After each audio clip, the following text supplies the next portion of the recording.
What's going on, YouTube? What's up, Raider Nation? I'm Bubba the Raider, coming at you tonight on this football eve. It's here. We made it. Tomorrow morning, we see the Raiders, the Las Vegas Raiders, now play their first game of the 2020 season. And it couldn't come at a better time, because I need some football.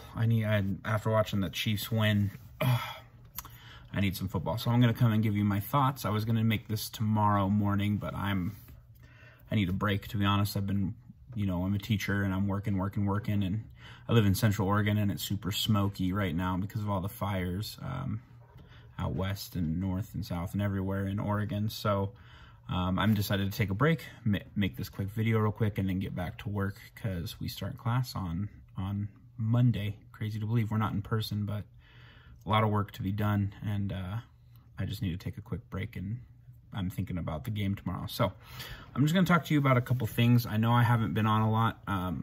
It's been crazy. It's been crazy for everyone, and honestly, football has kind of taken a backseat in my mind, in my life, in the last couple months, just with all the craziness going on. And I've had some personal stuff, a couple deaths in my family, and it's been a rough year, and I'm sure I'm preaching to the choir. It's been a rough year for everyone, and I'm ready to get back to some normalcy, and hopefully football brings me that. The thing that I hope is not normal is I hope that the Raiders, crush it this year and not leave us all frustrated. So let's talk about how that can be done tomorrow against the home opener in Carolina against the Panthers. So a couple things. I've always been a huge believer, and I'm sure I've said this in past videos, that I think week one is the most non-telling week. Obviously, you always see some upsets and some craziness. I think this year in particular, more than any other year, you're going to see, I could kind of see it in the Chiefs-Texans game, just a little bit of rust, a little, they don't have the off-season like they normally would have in terms of preseason, and a lot of the off-season workouts were done with certain regulations. So there's going to be some rust. It might be a little sluggish, but I also think that week one is one of the most pivotal weeks, at least for the Raiders. Usually in all of our successful seasons in the past 20 some odd years, we win week one. All of our winning seasons, we've won week one. And the vast majority of the other seasons that we didn't go 8-8 or better, we lost in week one. And I'm not saying that that's causation, correlation, anything like that. I think it's important to start. And I think this year, more than any that I can remember, it is very important to start with that note. If you remember, was it the Saints in 2016 when we went for that? And that was one of the best games I can remember watching, going for 2 at the very end of the game to win it because we weren't going to go into overtime with Drew Brees. So we need to win, and I think I got a couple ideas on how to do this. So number one, my note, when we look at the offense, our offense, Carolina's D-line is pretty good. They've got some young, promising players. They drafted Derek Brown, big old D tackle out of Auburn. He's good. Brian Burns looked really good last year. They've got K'Wan Short. They also drafted Yetur Gross-Matos in the second round.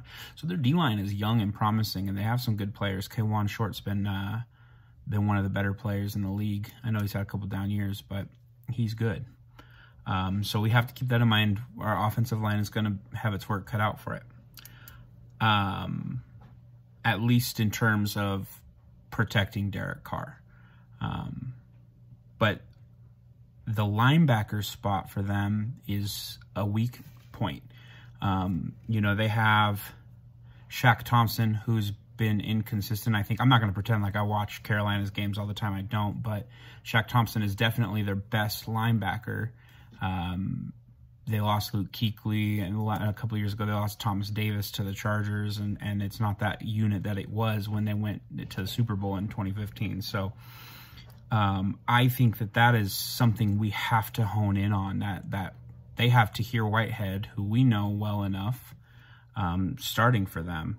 And so Darren Waller should be one-on-one against tight ends at some point in this, or against their linebackers at some point in this game, and that is something we have to take advantage of. We have to take advantage of Darren Waller's size, speed, and ability, because we watched tight end after tight end after tight end absolutely embarrass Tahir Whitehead for the last few years. I'm not saying he was bad. He wasn't bad, but he struggled with that, and I think that Darren Waller can really expose him. The other thing, too, where we talk about D-line and linebacker is last year Carolina allowed 5.2 yards per rushing attempt, which was a league high. So, you know, really Josh Jacobs should be the focus point. If we can get out of this game where Josh Jacobs rushes for, you know, 100 billion yards and whatever, I'm just obviously not that, but if we can get out there where he's rushing for 200 yards and a couple touchdowns, we can control the pace of the game. We can really, you know, control the game. And I think that's what we need to come out with the intention to do, is control on both sides. And obviously that's redundant. Obviously that's what you want to do anyway, but really control the speed of the game, control the line of scrimmage, control the game. And I think we do that with Josh Jacobs. Their slot corner seems to be a weak point. You've got some guys, Corn Elder, who hasn't done anything.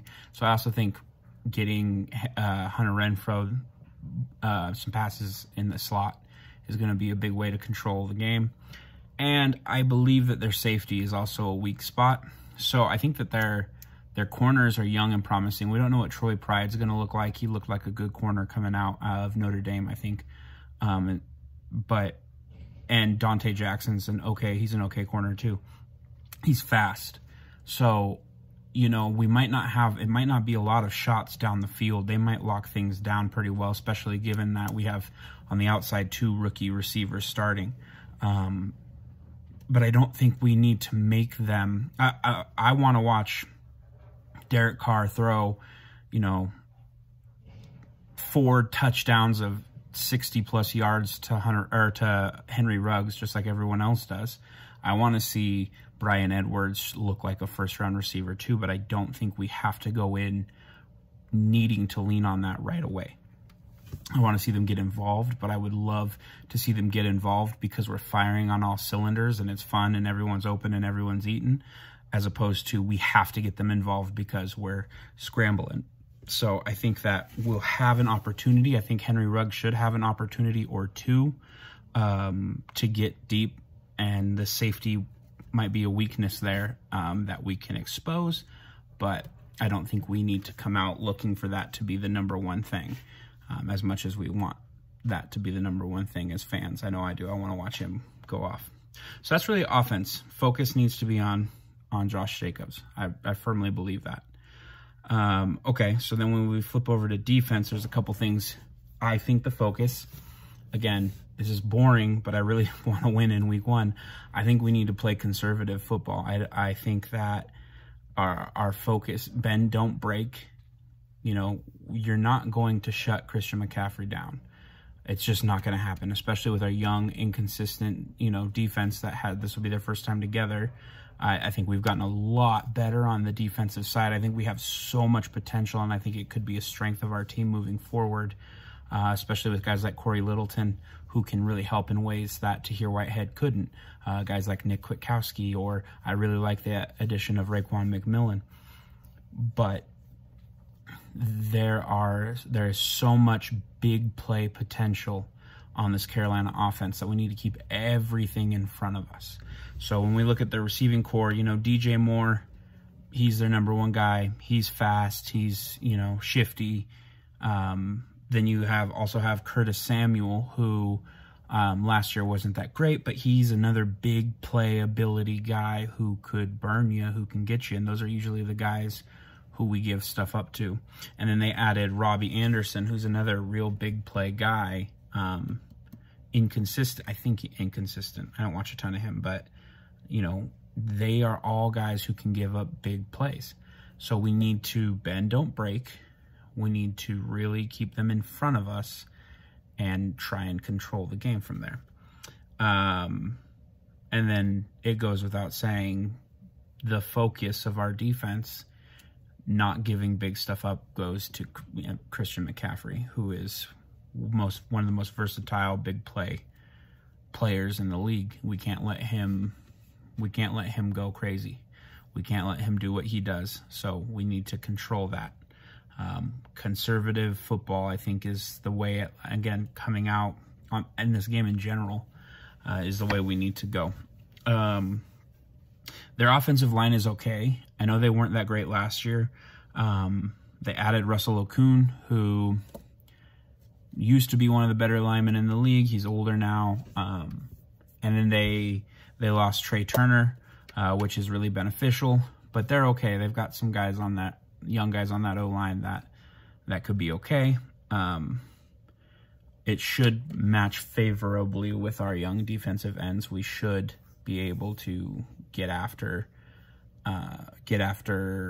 Teddy Bridgewater, who also is playing with a new team, a new system, a new head coach. There should be a learning curve. But Teddy Bridgewater, man, Teddy Bridgewater was not long ago one of the best players in the league before his knee injury. I loved Teddy. And normally I wish him well. Normally I want to see him succeed, just not this week. And then my last point I want to make sure we just keep an eye on is, I talked about how we've added some speed, athleticism to the linebacker position to help us cover. And they have a kid in Ian Thomas at tight end who could be sneaky with his potential. And so I would really like to not let him have a monster game and keep him kind of hush-hush. So I know there's not a lot of hot takes here. No crazy predictions. No, we need to come out here and I just want to see us play fundamentally sound football, control the clock, control the game, and play conservatively as much as possible. Obviously, you get in situations where that's not possible and you still win in a game. But I think that this is such a key game to start off on a good foot. I'm not saying we shouldn't take, by the way, I'm not saying we shouldn't take any shots. I don't believe that at all. If it's open, take it. I love those. I love that more than anyone. But I think that starting with a win, getting off on the right foot, because our first 4 games are pretty brutal, is a 1-0 could quickly become, 2-0. And especially when you talk about us going, my example of 2016 against the Saints, we play the Saints next week, Monday Night Football, home opener in our brand new stadium. We need to win that game, and we need to go in there feeling good. We need to go in there with high morale off of a win. And so we need to make sure we win. And it doesn't need to be a blowout. It doesn't need to be a crazy deficit. We just need the win.